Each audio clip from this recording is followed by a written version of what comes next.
So, yeah, I decided to do a story time about my 12 years a slave. I don't know why my light's still on. So, I'm going to start taking my time and giving it to y'all. So, this is just day one. It's going to be random because I was literally 12 years a slave. And so, I mean, if I didn't live it, I wouldn't believe it.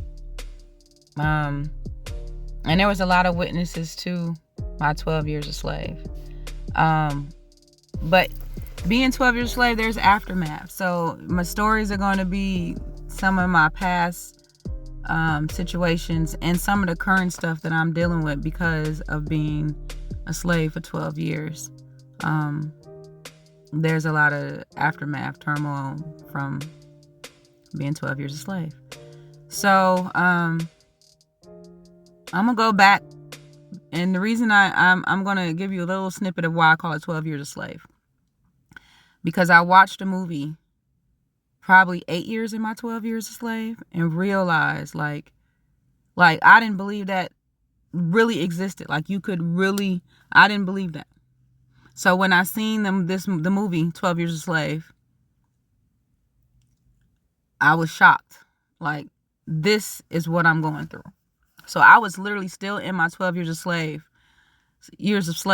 when 12 years of slave happened. And the reason I start calling it 12 years a slave, because it literally went 12 years a slave. And so when I say it to people, they laugh, they joke. I had mentioned that I was going to do my story time and tell how I was a slave, 12 years a slave. And it was so many questions. So here it is. In 2000, I was telling a lot.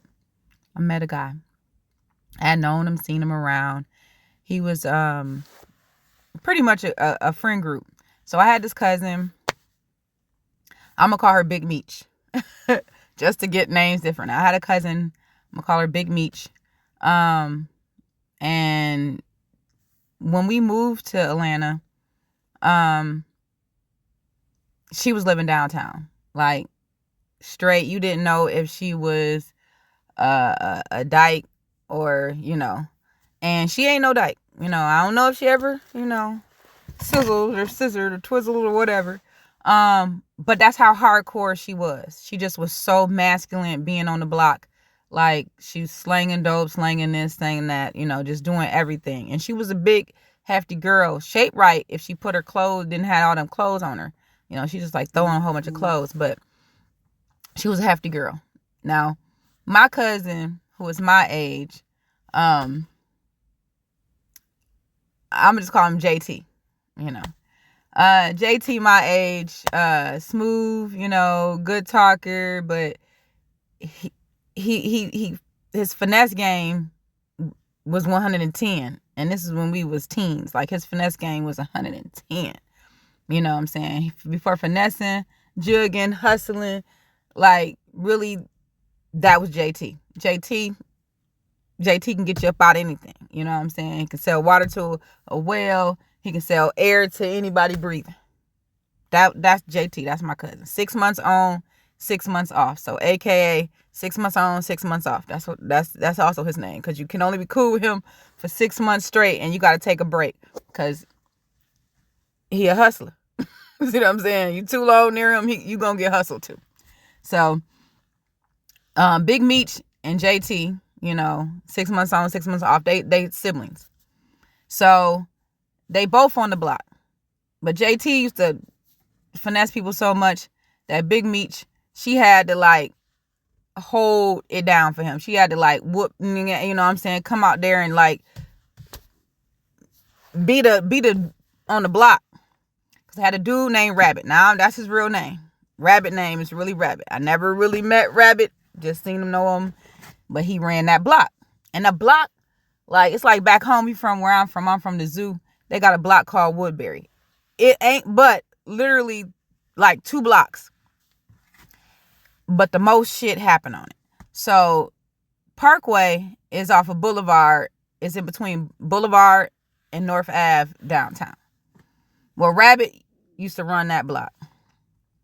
When you first come on that block, He gonna haze you. You gonna have to pay dues to him. All that. So, Big Meech, she know. JT, he probably knew too. But he ain't doing it because he just, he just a finesse. He gonna finesse. He ain't finna, yep, I got you. Ain't gonna get you. So Big Meech, she had to kind of like, get into him and just like, look, and then have to bag him up all the time. So when we first moved to the A, I'm hanging with my cousins. You know what I'm saying? It's pretty much the only people I know, down here. Of course, my first, you know what I'm saying? Our moms and sisters. So, you know what I'm saying? And they, just kind of had moved down there maybe 4 or 5 years before that. We had been coming since I was 9. So once they moved down, we would always come to them too. So, I come see my brother. And when they moved down, we would come see them. And we had sporadic people that my mama knew. And we would come visit them as well, And then on my dad's side, I have a lot of my daddy family, the Simpsons. They, live all around Atlanta. So, we didn't really visit them because I'll tell you about that later. During my 12 years slave, meeting my daddy people. I knew some of them, but I didn't know like half of them. I knew half of them, but not the other half. So, so during my meeting my cousin, hanging out with my cousin, Big Meech, that's my favorite cousin now. Cause, her and JT, cause we are always together. Now, JT, my age, so you will see me and him more. But like I said, he a hustler. And he will hustle like a true hustler hustles anybody. Don't matter who you is.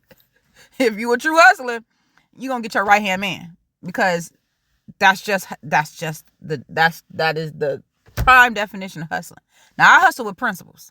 So I got principles. I'm a hustler too, but I got principalities because I also am a hard worker, and a hard worker don't like their stuff taken from them.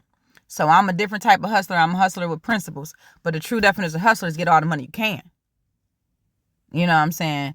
And it's almost like with Malcolm X, by any means necessary.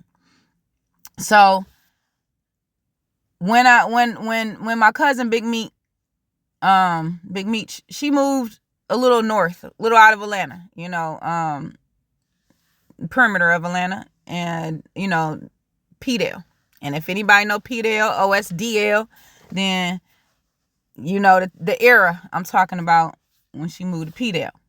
So now she on P-Dale, so I'm always coming around her. She got a whole nother set of people, you know what I'm saying? She kind of kept up with a couple of folks, down, Fats and John. She kind of kept up with a couple of them. Of course, I didn't keep up with Rabbit, but they kept up with a couple of them and a couple of AJs down, from downtown. But now, we in North Atlanta, which is not Atlanta. But, it's like Dorville, Tucker, a little bit under where Migos kicked it. So, where they was raised, hung out, in Norcross. We right under there in Dorville. So, about 10, 15 minutes from Atlanta, you straight down 85. You know what I'm saying? So, now I'm hanging out with her. And if anybody know OSDL, they know P-Dale, and then, Morningside and Meadow Glen. So, Morningside, Meadow Glen. Now, I think Morningside got a different name. Meadow Glen is still Meadow Glen. So, they right next to each other.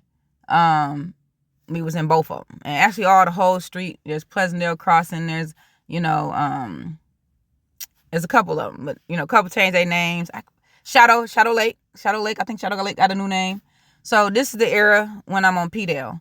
And around my cousin, Big Meech, and she got, her new dude got a clique of dudes. And that clique of dudes was my slave master. Ain't know at the time, but he was cool with the clique of dudes and cool with my cousin, Big Meech. And they all sold something. One-stop shop, or they sold something. So, hanging out with my cousin Big Meech, you know what I'm saying? She with her dude, they slanging stuff, and it's like hella people. Now, I'm going to try to go through a list of some of the dudes because there's a lot of them that hung out there.